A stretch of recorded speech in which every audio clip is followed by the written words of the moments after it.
ஆண்டுடைய பரிசுத்த நாமம் மகிமைப்படுவதாக. நீங்கள் சுகமாக இருப்பீர்கள் என்று கர்த்தருக்குள் விசுவாசிக்கிறேன். நல்ல வார்த்தை என்கிறதான இந்த ஒளித்தொகுப்பு உங்களுக்கு நிச்சயம் ஆசீர்வாதமாக இருக்கும். ஆசீர்வதிக்கப்படும் போது எங்களுக்கு தெரியப்படுத்துங்கள். ஆண்டவர் உங்களை இன்னும் மென்மேலும் பலப்படுத்த அவர் வல்லமையுள்ளவர். இன்றைய நாளிலும் தேவன் நமக்கு தருகிற கர்த்தருடைய வார்த்தை சங்கீத புஸ்தகம் 20ஆம் சங்கீதம் 6வது வசனத்தை நான் உங்களுக்காக வாசிக்கிறேன்.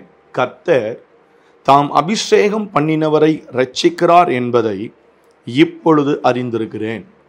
தமது வலதுகரம் செய்யும் இரட்சிப்பின் வல்லமைகளை காண்பித்து தமது பரிசுத்த வானத்தில் இருந்து அவருடைய ஜெபத்தை கேட்பார்.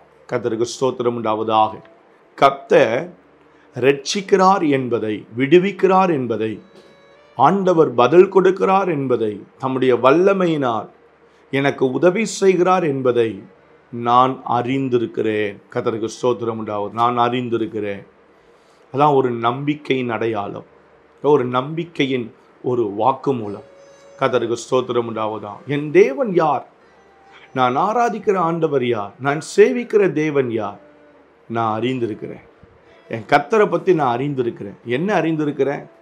அவர் தம்முடைய வல்லமையை எனக்கு காண்பித்து அவைகளினால் என்னை இரட்சிப்பார், என்னை விடுவிப்பார், எனக்கு அனுகூலமான கிருபைகளை பாராட்டுவார், என் தேவைகளை சந்திப்பார், என் எதிர்பார்ப்புகளை எல்லாம் நிறைவேற்றுவார். எனக்கு என்ன தேவையோ அவை எல்லாவற்றையும் கர்த்தர் எனக்கு செய்து முடிக்க அவர் ஒருவர் வல்லமையுள்ளவர் என்பதை நான் நன்கு அறிந்திருக்கிறேன். கர்த்தருக்கு ஸ்தோத்திரம் உண்டாவதாக. நான் அறிந்திருக்கிறேன். நான் அறிந்திருக்கிற இந்த அறிவு என்னை ஒவ்வொரு நாளும் நடத்துகிறது என்று அவன் நம்பிக்கையோடு கர்த்தரை சொல்லுகிறதை பார்க்கிறோம். கர்த்தருக்கு ஸ்தோத்திரம் உண்டாவதாக. ஆண்டவரை சேவிப்பது மட்டுமல்ல, ஆண்டவரை பின்பற்றுவது மட்டுமல்ல, ஆண்டவருடைய சமூகத்தில் ஜெபிப்பது மட்டுமல்ல, ஆண்டவரை குறித்த நல்ல தெளிவு உங்களுக்கும் எனக்கும் வேண்டும். என் தேவன் எனக்கு ஒரு நாளும் தீமை செய்ய மாட்டார், துரோகம் செய்ய மாட்டார். என் கர்த்தர் ஒரு நாளும் எனக்கு எதிர்மறையானதை செய்ய மாட்டார். அவர் எனக்கு எப்பொழுதும் நன்மை செய்வார் என்று தேவனை அறிந்திருக்கிற அந்த அறிவு நமக்கு மிகவும் அவசியம். என்னால்தான் பவுல் சொல்லுகிறார், ஸ்தோத்திரம், அவரை அறிகிற அறிவின் மேன்மைக்காக. கர்த்தருக்கு ஸ்தோத்திரம் உண்டாகும். அவரை அறிகிற அறிவின் மேன்மைக்காக தான் நான் போகிறேன். அப்போ அந்த தெளிவு நமக்கு இருக்குமானால் எந்த சூழ்நிலையும் நம்ம சோர்ந்து போக மாட்டோம். எந்த சூழ்நிலையும் நம்ம சோர்ந்து போக விட முடியாது. கர்த்தருக்கு ஸ்தோத்திரம் உண்டாவதாக. நான் அறிந்திருக்கிறேன். இப்பொழுது அவர் செய்வார். இன்றைக்கும் எனக்கு அதை செய்வார். நீங்கள் நம்புறீங்களா? அறிஞ்சிருக்கிறீங்களா?